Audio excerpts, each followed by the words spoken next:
तो स्टूडेंट, इस वीडियो में हम लोग पढ़ेंगे प्रश्नावली 12.2 के प्रश्न संख्या 7 को। तो चलिए शुरू करते हैं। 7 नंबर सवाल दिया हुआ है कि त्रिज्या 12 cm वाले एक वृत्त की कोई जीवा केंद्र पर 120 डिग्री का कोण आंतरित करती है। केंद्र पर 120 डिग्री का कोण आंतरित करती है तो संगत वृत्तखंड का क्षेत्रफल ज्ञात कीजिए, जिसमें पाई का मान दिया हुआ है 3.14 और √3 का मान दिया हुआ है 1.73। √3 का मान 1.73। तो इसके लिए सबसे पहले क्या करते हैं, एक वृत्त बनाते हैं। क्या बनाएंगे? एक वृत्त बना लेते हैं।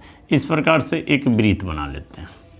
ठीक है, यह एक वृत्त हो गया और यहाँ पर केंद्र हो गया और केंद्र से परिधि पर यह त्रिज्या हो गई। क्या हो गई? त्रिज्या। और केंद्र पर कितना डिग्री का कोण आंतरित करता है? 120 डिग्री का। 120 डिग्री का कोण आंतरित करता है। अब इसके जीवा को मिला देते हैं। यहाँ से यहाँ तक यह इसकी जीवा हो गई। नामकरण करेंगे। ए बी क्या हो गई? वृत्त की जीवा हो गई। ओ क्या हो गया? केंद्र हो गया।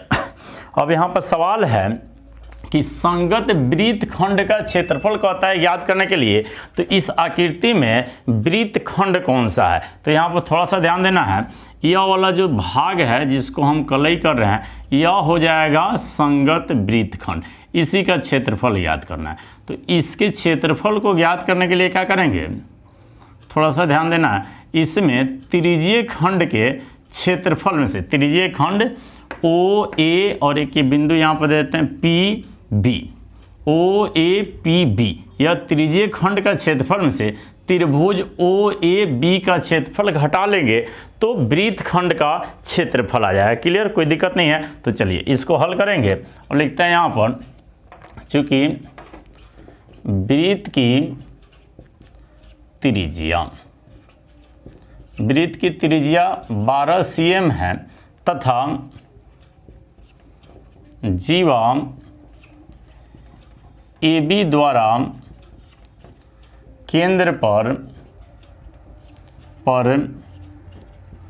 बनाया गया कोण बराबर 120 डिग्री। आप थीटा बराबर भी 120 डिग्री लिख सकते हैं या आप कोण बराबर 120 डिग्री डायरेक्टली रूप से लिख सकते हैं। इसके लिए कोई दिक्कत नहीं है। अब है संगत वृत्तखंड का क्षेत्रफल ज्ञात करना है। तो क्या करेंगे?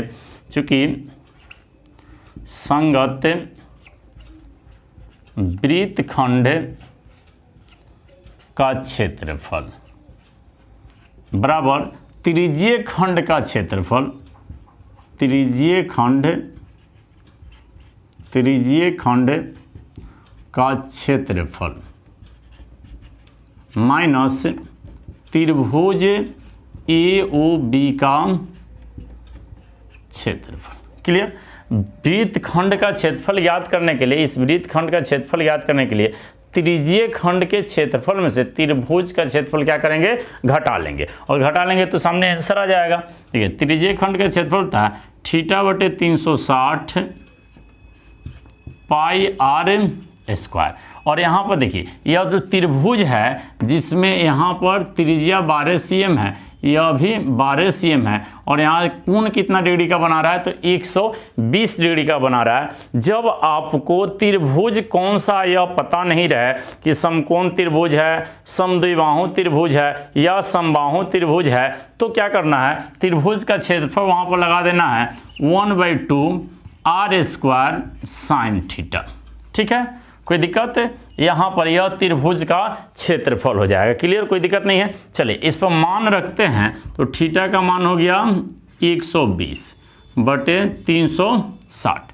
पाई का मान दिया हुआ है 3.14। उसके बाद त्रिज्या कितना है? 12 cm। तो 12 × 12 माइनस 1/2 हो गया। त्रिज्या 12 × 12 हो गया। और इसके बाद में साइन थीटा है, तो साइन थीटा के स्थान पर हम लोग क्या लिखेंगे? थीटा के स्थान पर 120 डिग्री लिखेंगे। कितना लिखेंगे? 120 डिग्री लिखेंगे। क्लियर? एकदम कोई दिक्कत? यहाँ तक कोई दिक्कत नहीं है। देखिए इसको कटाते हैं। 12 तिहाई 36, 3 मरतबे कट गया और 3 से 12 कट जाएगा, 4 तिहाई 12, 2 से 12 कट जाएगा 6 मरतबे। अब आगे बढ़ते हैं।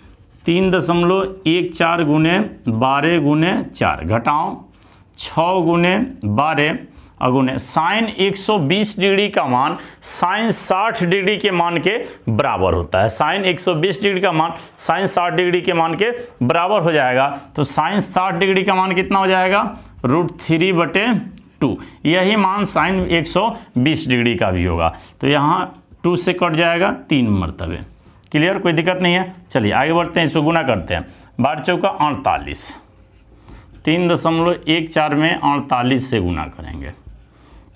8 चौका 32, 8 एकम 8, 8 3 11, 8 3 का 24, 24 1 25, 4 से 4 दूनी 4 चौका 16, 4 एकम 4, 4 1 5, 4 तिहाई 12। जोड़ देंगे इसको, 2 7 5 5 10 के 0, 2 2 4 1 5 1, इतना आ गया। कितना हो गया? 150 72। ठीक है, कोई दिक्कत? यहाँ तक एकदम क्लियर है, कोई दिक्कत नहीं है। चलिए इसमें अब हो जाएगा फिर 12 तिहाई 36 और √3 का मान है 1.73 गुना, एकदम पूरा क्लियर कर लेना है। ठीक है, आगे बढ़ते हैं। 36 से 1.73 में गुना करते हैं। 1.73 में 36 से गुना कर लेते हैं।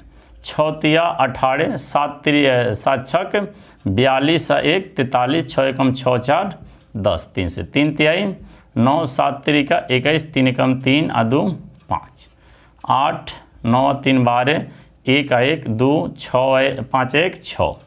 ठीक है, यह हो गया 150 दशमलव 2 के बाद लगेगा 7 2 माइनस 62.28 हो गया। cm² लिखते चले जाएंगे। cm²। यहाँ तक स्पष्ट दिख रहा है, कोई दिक्कत नहीं है। चलिए आगे यहाँ पर इसका मान, इसको घटा के लिखते हैं। मतलब 150.72 में से 62.28 घटा लेंगे। 12 में से 8 घटेगा 4, 6 में से 2 घटेगा 4 दशमलव, फिर यह बच गया 10 में से 2 घटेगा 8, 14 में से 6 घटेगा तो कितना हो जाएगा? 8 हो जाएगा। 88.44 cm², यह इसका राइट आंसर हो गया। यहाँ तक कोई दिक्कत नहीं है, इसका आप स्क्रीनशॉट ले लीजिए। ठीक है, यह एकदम 7 नंबर सवाल क्लियर हुआ। और 8 नंबर क्वेश्चन के लिए आप इस वीडियो को देख लीजिए तथा हमारे चैनल को सब्सक्राइब कीजिए, वीडियो को लाइक कीजिए तथा अपने दोस्तों के साथ शेयर कीजिए। Thanks for watching. जय हिंद।